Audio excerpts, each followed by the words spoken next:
अप्रैल 1993। प्रधानमंत्री नरसिम्हा राव एक फ्लाइट में बैठे हुए हैं और उनके बगल में ब्रिगेडियर थापा बैठे हैं। फ्लाइट में और भी यात्री मौजूद हैं। फ्लाइट को हाईजैक कर लिया गया था और हाईजैकर कॉकपिट के दरवाजे के बाहर खड़ा है। अचानक फ्रंट डोर से कमांडोज अंदर घुसे। हाईजैकर को इसकी भनक भी नहीं लगी। उस वक्त वो कॉकपिट के अंदर जाने के लिए दरवाजा खोलने जा रहा था। तभी पीछे से एक कमांडो ने आकर उसकी बाजुओं और गले को पकड़कर उसे जकड़ लिया और घुमा दिया। उसी पल दूसरा कमांडो आगे आता है और हाईजैकर के माथे पर बंदूक तान देता है। ये देखकर प्रधानमंत्री हैरान रह गए। ये था ऑपरेशन अश्वमेध। 24 अप्रैल 1993। ये वो समय था जब भारत एक बहुत ही नाजुक दौर से गुजर रहा था। अभी बमुश्किल 6 हफ्ते ही हुए थे जब 12 मार्च 1993 को मुंबई में सीरियल बम धमाके हुए थे। उन धमाकों ने पूरे देश को हिलाकर रख दिया था। सुरक्षा एजेंसियां, चाहे वो आईबी हो या रॉ, सब हाई अलर्ट पर थीं। पंजाब में आतंकवाद अपनी आखिरी सांसें गिन रहा था, लेकिन कश्मीर में हालात बिगड़ रहे थे। दिल्ली का इंदिरा गांधी इंटरनेशनल एयरपोर्ट। दोपहर का समय था। एक आदमी व्हील चेयर पर बैठकर एयरपोर्ट पहुंचता है। उसके एक पैर पर प्लास्टर चढ़ा हुआ था। 2 लोग उसे वहां ड्रॉप करते हैं और चले जाते हैं।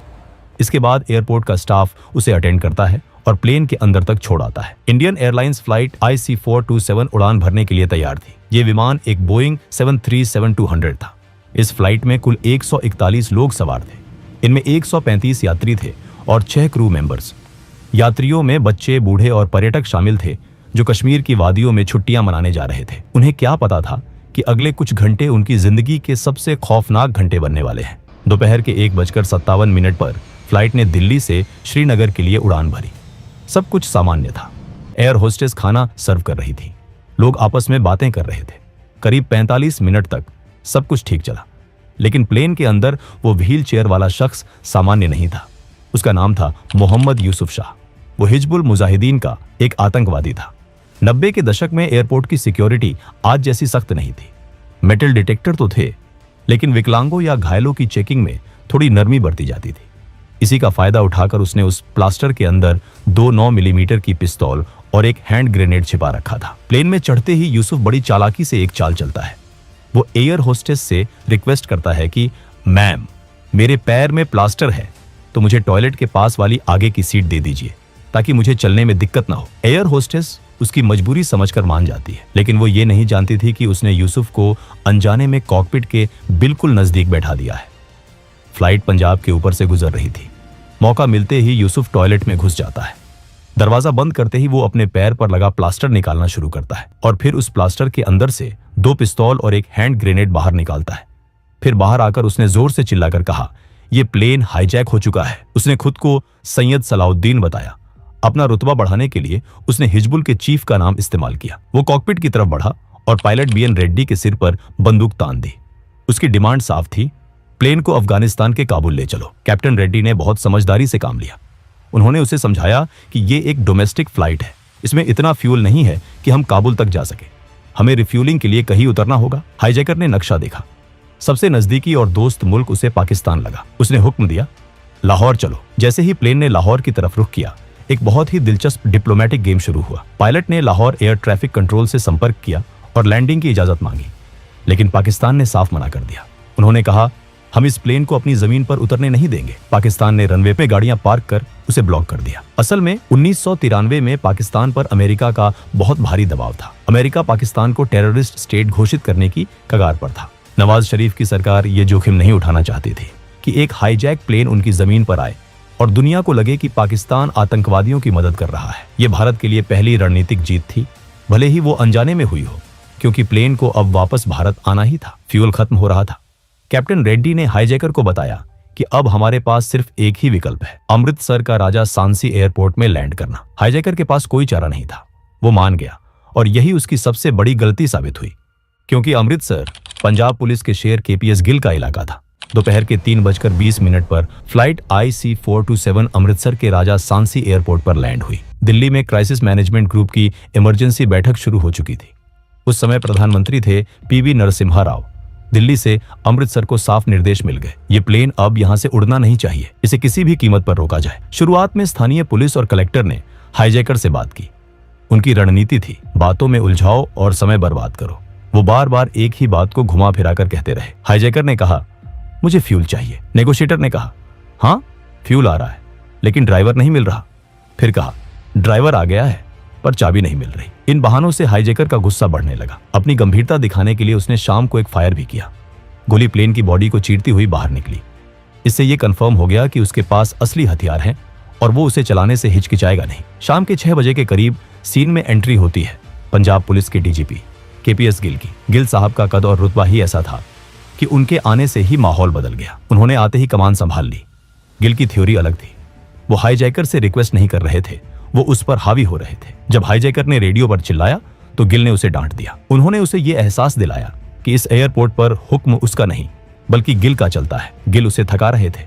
वो चाहते थे कि हाईजैकर इतना थक जाए और चिढ़ जाए कि उसकी सोचने समझने की शक्ति कम हो जाए। गिल ने जब हाईजैकर से बातचीत की और पूछा, तुम्हारी मांग क्या है, तो सामने से जवाब आया, मेरी अभी कोई मांग नहीं है, बस फ्लाइट में फ्यूल भरवा दीजिए, मुझे काबुल जाना है। काबुल पहुंचकर ही मैं अपनी असली मांग बताऊंगा। इसी बीच दिल्ली से भारत का सबसे घातक हथियार अमृतसर के लिए रवाना हो चुका था। एनएसजी यानी नेशनल सिक्योरिटी गार्ड, इन्हें हम ब्लैक कैट्स भी कहते हैं। एनएसजी के अंदर एक खास यूनिट होती है 52 SAG यानी स्पेशल एक्शन ग्रुप।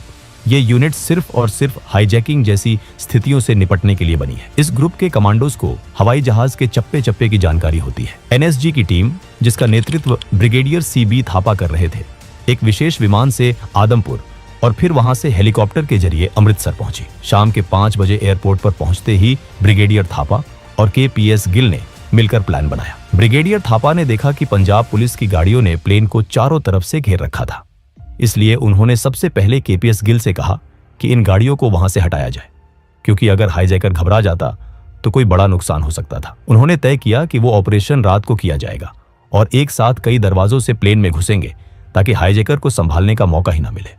पर प्रॉब्लम ये थी कि एनएसजी को अंदर कितने हाईजैकर्स हैं, इसकी सही जानकारी नहीं थी।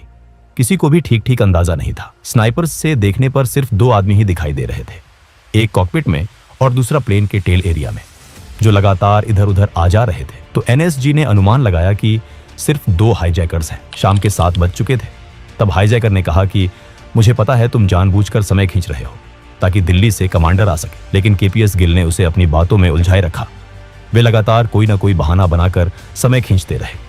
इस बीच एनएसजी के कमांडो प्लेन के नीचे जाकर अपनी पोजीशन ले चुके थे। रात करीब 10 बजे KPS गिल ने हाईजैकर्स से रिक्वेस्ट किया कि यात्री काफी देर से भूखे प्यासे हैं, कम से कम उन्हें पानी ही दे दिया जाए। इस पर हाईजैकर ने कहा, मरने दो इन्हें, कश्मीर में तो हजारों लोग मर रहे हैं, उसकी तो तुम्हें कोई चिंता नहीं है। समय बीतता गया। रात के 12 बजे ब्रिगेडियर थापा को प्रधानमंत्री नरसिम्हा राव का फोन आया।